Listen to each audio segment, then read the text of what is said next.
Sino ang 10 pinakamatandang tao na nabuhay sa mundo ayon sa Biblia?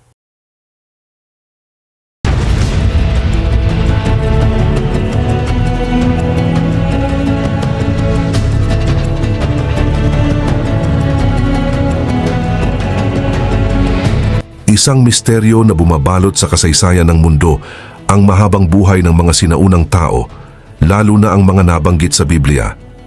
Isipin mo, may mga individual na hindi lang umabot sa 100 taon, kundi lumagpas pa sa 900 taon. Totoo nga bang may mga taong namuhay ng halos 1 milenyo? Ano ang sikreto ng kanilang mahabang buhay? Sa bidyong ito ay isahin natin ang 10 pinakamatandang tao na nabuhay sa mundo ayon sa Biblia, ang kanilang edad at ang kahalagahan ng kanilang buhay ayon sa banal na kasulatan. Handa ka na bang kilalanin sila? Number 10. Enoch. Una sa ating listahan ay si Enoch na isang inapo ni Adan at sinasabing lumikha ng libro ni Enoch. Siya ay kilala rin bilang Enoch na eskriba ng paghatol. Siya ay anak ni Jared at ama naman ni Methuselah na siyang lolo ni Noah. Si Enoch ay inilipat ng Diyos sa edad na 365 taon. Sa Genesis, 5 kabanata, 23 berso, at ang lahat na naging araw ni Enoch ay 365 taon, at lumakad si Enoch na kasama ng Diyos, at di siya nasumpungan sapagkat kinuha ng Diyos. Number 9. Lamech. Si Lamech na siyang ama ni Noah ay namatay sa edad na 777 taon bago maganap ang pandaigdigang baha sa panahon ni Noah. Bukod kay Adan, si Lamech ang tanging patriarka bago maganap ang baha. Siya rin ang nagbigay ng pangalan kay Noah at sinasabing ito ang magpapaginhawa sa atin tungkol sa ating mga gawain sa pagpapagal ng ating mga kamay, sapagkat sa lupa na isinumpa ng Panginoon. Siya ay 182 bago isinilang si Noah.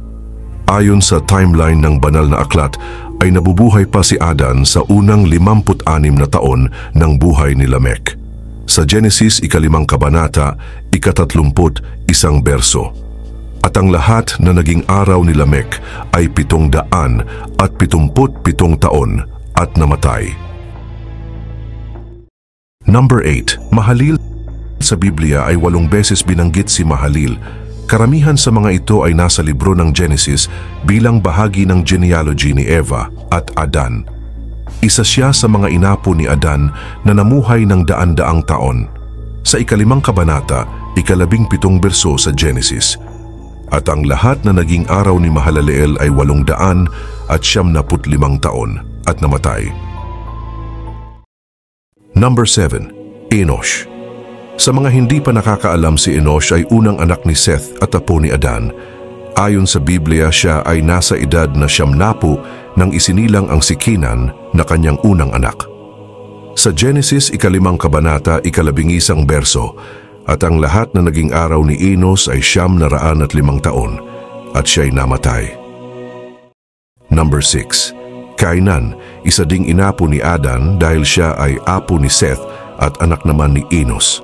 Ang kanyang asawa ay si Mualeleth na kanya ring kapatid na babae ayon sa Book of Jubilees, isang sinaunang tekstong Hudyo.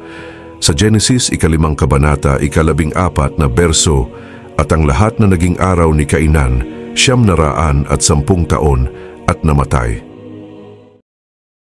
Number 5. Seth. Siya ang ikatlong anak ni Eva at Adan na isinilang matapos ang pagpatay ni Cain kay Abel. Ayon sa Genesis, siya ay isinilang noong si Adan ay 130 taong gulang. Si Seth ang 5 pinakamatandang lalaki sa Biblia na namuhay sa daigdig. Sa Genesis, 5 kabanata, 8 berso. At ang lahat na naging araw ni Seth ay 912 taon.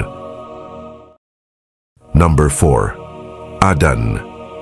Sa Biblia, si Adan ang unang tao na nilikha ng Diyos at ginamit ang kanyang pangalan bilang salita para sa sangkatauhan sa aklat ng Genesis. Sila ay pinalayas sa hardin ng Eden matapos magkasala dahil sa pagkain ng bunga sa ipinagbabawal na puno ng kaalaman. Sa 5 kabanata, 5 berso sa Genesis, at ang lahat na araw na ikinabuhay ni Adam ay 930 taon at siya'y namatay. Number 3. Noah, isa sa pinakakilalang tao sa Genesis. Si Noah matapos isalaysay ang kanyang kwento sa pandaigdigang baha. Marahil ay hindi na kaila sa marami na ang kanyang kwento at ang arko na nagsasabing binaha ng Diyos ang lupa para lipulin ang sangkatauhan dahil sa kanilang mga maling gawain. Isa rin siyang direktang inapo ni Adan at Eva, anak ni Lamech at apo ni Methuselah, at naging ama naman si Noah ni Shem, Ham at Japheth. Sa ikasiyam na kabanata, 29 na berso ng Genesis, at ang lahat ng naging araw ni Noe ay 950 taon at namatay. Number 2. Jared. Itinuturing na pangalawa sa pinakamatandang tao na namuhay sa mundo ayon sa Biblia. Si Jared ay ika-6 na henerasyon mula kina Adan at Eva ayon sa Genesis, sa ika-5 kabanata, ika-20 berso ng Genesis, at ang lahat na naging araw ni Jared ay 962 taon at namatay. Number 1. Methuselah. Ang pinakamatandang tao na namuhay sa mundo ayon sa Biblia ay si Methuselah. Siya ay binanggit sa libro ng Genesis bilang anak ni Enoch, ama ni Lamech at lolo ni Noah. Ang kanyang kwento ay mahalaga sa Biblia dahil bahagi siya ng genealogy na nag-uugnay kay Noah at Adan. Sa Genesis, ika-5 kabanata, ika-27 berso, at ang lahat na naging araw ni Matusalem ay 960 na taon at siya'y namatay. Sa ating paglalakbay sa kasaysayan ng mga pinakamatandang tao sa Biblia, nakita natin hindi lamang ang kanilang mahahabang buhay, kundi pati na rin ang mga aral na iniwan nila.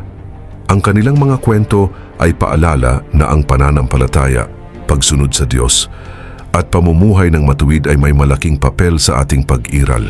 Tulad ni Enoch na lumakad kasama ng Diyos, o ni Methuselah na sumaksi sa maraming henerasyon. Ang tanong ay, ano ang ating iiwan bilang pamana sa susunod na salinlahi? Sa huli, hindi ang haba ng ating buhay ang pinakamahalaga, kundi kung paano natin ito ginamit upang maglingkod, magmahal, at lumakad ayon sa kalooban ng Diyos. Naway nagustuhan mo ang video na tinalakay natin ngayon. Hanggang sa susunod nating paglalakbay sa kasaysayan ng Biblia.